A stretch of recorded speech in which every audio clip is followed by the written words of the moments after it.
Hi welcome back to my YouTube channel Poornima's kitchen. ಇವತ್ತಿನ special perfect tea time snacks ಅಂತಲೇ ಹೇಳ್ಬೋದು. ಗೋಧಿ ಹಿಟ್ಟಿಂದ ಮಾಡಿದ ಕೇಕು.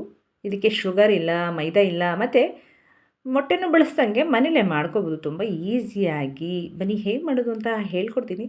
ತುಂಬ ಟೇಸ್ಟಿಯಾಗಿರುತ್ತೆ. ಅದರಲ್ಲೂ ಈ ಬೇಸಿಗೆ ಕಾಲದಲ್ಲಿ ಮಕ್ಕಳು ಮನೇಲೇ ಇರ್ತಿರಲಿ, ಏನೆಲ್ಲಪ್ಪ ಒಂದಲ್ಲ ಒಂದು ತಿಂಡಿ ಮಾಡೋದು ಅಂದಾಗ ಈ ಥರ ಮನೇಲೇ ಮಾಡಿಕೊಡಿ.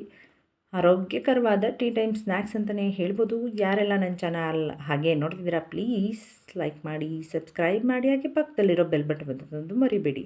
ಅದಕ್ಕೆ 1 ಬೌಲಷ್ಟು ಗೋಧಿ ಹಿಟ್ಟನ್ನು ತಗೋತಾಯಿದ್ದೀನಿ. ಅದಕ್ಕೆ 1/4 ಬೌಲಷ್ಟು ಕಾರ್ನ್ಫ್ಲೋರನ್ನು ಹಾಕ್ತಾಯಿದ್ದೀನಿ.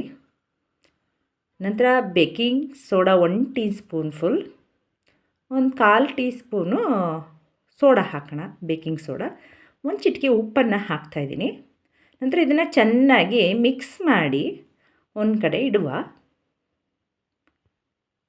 ನಂತರ ಇನ್ನೊಂದು ಮಿಕ್ಸಿಂಗ್ ಬೌಲ್ಗೆ ಅರ್ಧ ಬೌಲಷ್ಟು ಬೆಲ್ಲದ ಪೌಡರನ್ನು ಹಾಕ್ತಾಯಿದ್ದೀನಿ, ಆರ್ಗ್ಯಾನಿಕ್ ಬೆಲ್ಲ ಪೌಡರು.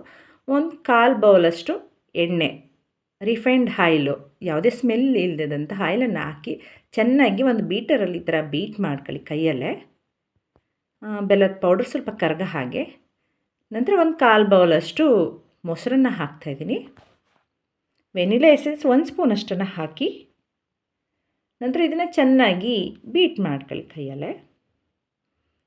ನಾನೇನು ತುಂಬ ಈಸಿಯಾಗಿ ಹೆಲ್ತಿಯಾಗಿ ಮನೇಲೇ ಮಾಡ್ಕೋಬೋದು, ಮೈದಾ ಯೂಸ್ ಮಾಡ್ದಂಗೆ.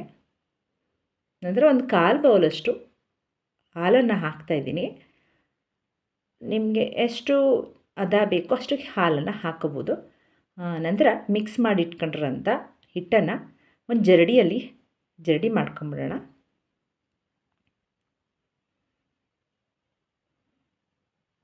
ಈವನ್ನಾಗಿ ಮಿಕ್ಸ್ ಆಗುತ್ತೆ ಅಂತ ಈ ಥರ ಜರಡಿ ಮಾಡ್ಕೊಂಡ್ರೆ ಸರಿಯಾಗುತ್ತೆ.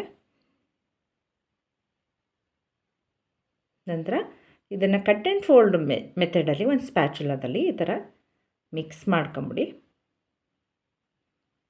ನಿಮಗೆ ಸ್ವಲ್ಪ ಗಟ್ಟಿ ಆಯಿತು ಅಂದರೆ ಸ್ವಲ್ಪ ಹಾಲನ್ನು ಮಿಕ್ಸ್ ಮಾಡ್ಕೊಂಡ್ರೆ ಆಗುತ್ತೆ. ನೀವು ಕೇಕ್ ಇದಕ್ಕೆ ಹೊರಗಡೆ ಹೋಗೋಂಗೆ ಇಲ್ಲ, ಮನೇಲೇ ಇರೋ ಇಂಗ್ರೀಡಿಯೆಂಟ್ಸ್ನ ಯೂಸ್ ಮಾಡಿ ಮನೇಲೇ ಈ ಥರ ಕೇಕನ್ನು ಮಾಡ್ಕೋಬೋದು. ಹೆಲ್ತ್ ಕೇಕ್ ಅಂತಲೇ ಹೇಳ್ಬೋದು. ಇದಕ್ಕೆ ನಾನು ಯಾವುದೇ ಶುಗರ್ನ ಯೂಸ್ ಮಾಡ್ತಾಯಿಲ್ಲ, ಎಗ್ಗನ್ನು ಯೂಸ್ ಮಾಡ್ತಾಯಿಲ್ಲ. ಎಗ್ಗು ತಿನ್ನಲ್ಲ ಅಂದವರು ಕೂಡ ಈ ಥರ ಕೇಕನ್ನು ಮನೇಲೇ ಮಾಡ್ಕೊಂಡು ತಿನ್ಬೋದು. ಪರ್ಫೆಕ್ಟ್ ಟೀ ಟೈಮ್ ಸ್ನ್ಯಾಕ್ಸ್ ಅಂತಲೇ ಹೇಳ್ಬೋದು ಇದನ್ನು. ನೋಡಿ, ನಾನು ಅದಕ್ಕೆ ಹಿಟ್ಟನ್ನು ರೆಡಿ ಮಾಡ್ಕೊಂಡಿದ್ದೀನಿ. ನಂತರ ಒಂದು ಕೇಕ್ ಟಿನ್, ಈ ಥರ ಸ್ಕ್ವೇರ್ ಇರೋ ಕೇಕ್ ಟಿನ್ಗೆ ಬ್ಯಾಟರನ್ನು ಹಾಕ್ತಾಯಿದ್ದೀನಿ. ಬ್ಯಾಟರನ್ನು ಈವನಾಗಿ ಮಾಡಿ ಡ್ಯಾಬ್ ಮಾಡಿ ಸ್ವಲ್ಪ ಮೇಲೆ ಎಣ್ಣೆನ ಹಾಕ್ತಾಯಿದ್ದೀನಿ. ಯಾಕಂದರೆ ಸ್ವಲ್ಪ ಸ್ಮೂತ್ನೆಸ್ ಬರಲಿ ಅಂತ ಹೇಳಿ ಸ್ವಲ್ಪ ರಿಫೈನ್ಡ್ ಆಯಿಲನ್ನು ಹಾಕ್ತೀನಿ. ಇದನ್ನು ನೀವು ಬೇಕಿದ್ದರೆ ಗ್ಯಾಸಲ್ಲಿ ಬೇಕಿದ್ರೂ ಬೇಯಿಸ್ಕೋಬೋದು, ಕುಕ್ಕರಲ್ಲಿ, ಇಲ್ಲ ಅಂದರೆ ಓವನಲ್ಲಿ ಕೂಡ 180 ಡಿಗ್ರಿಲಿ ಬೇಯಿಸ್ಕೋಬೋದು. ಯಾವ್ದು ಬೇಕಾದರೂ ಬೇಯಿಸ್ಕೋಬೋದು. ಹಾಗೆಯೇ ನೀವು ಓವನೇ ಬೇಕು ಅಂತೇನಿಲ್ಲ ಇದಕ್ಕೆ. ನಾನು ಹೇಳಿದ್ನಲ್ಲ, ಗ್ಯಾಸಲ್ಲೂ ಕುಕ್ಕರಲ್ಲಿಟ್ಟು ಬೇಕ್ ಮಾಡ್ಕೋಬೋದು ನೀವು ಇದನ್ನು.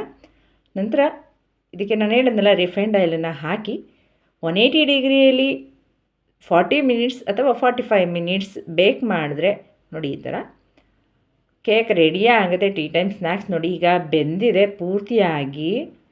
ನಂತರ ಇದನ್ನು ಒಂದು 10ರಿಂದ 15 ನಿಮಿಷ ಆರೋದಕ್ಕೆ ಬಿಟ್ಟು ಡಿಮೋಲ್ಡ್ ಮಾಡಿದ್ರೆ ಕೇಕ್ ರೆಡಿಯೇ ಆಯಿತು. ಟೀ ಟೈಮ್ ಸ್ನ್ಯಾಕ್ಸ್ ರೆಡಿ ಆಯಿತು.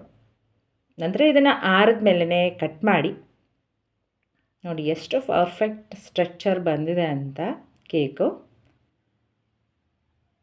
ನಂತರ ಬಟರ್ ಪೇಪರ್ನೆಲ್ಲ ರಿಮೂವ್ ಮಾಡಿದ ನಂತರ ಇದನ್ನು ಒಂದು 5ರಿಂದ 10 ನಿಮಿಷ ಆರೋದಕ್ಕೆ ಬಿಡಿ. ಆರಿದ ನಂತರ ಇದನ್ನು ನಿಮ್ಗೆ ಯಾವ ಸೈಜ್ ಬೇಕೋ ಆ ಸೈಜ್ ಕಟ್ ಮಾಡಿ. ಯಾರಿಗೆಲ್ಲ ಈ ವಿಡಿಯೋ ಇಷ್ಟ ಆಯಿತು ಲೈಕ್ ಮಾಡಿ, ಶೇರ್ ಮಾಡಿ, ಕಮೆಂಟ್ ಮಾಡಿ, ಸಬ್ಸ್ಕ್ರೈಬ್ ಆಗೋದು ಮರಿಬೇಡಿ. Okay, bye, thanks for watching.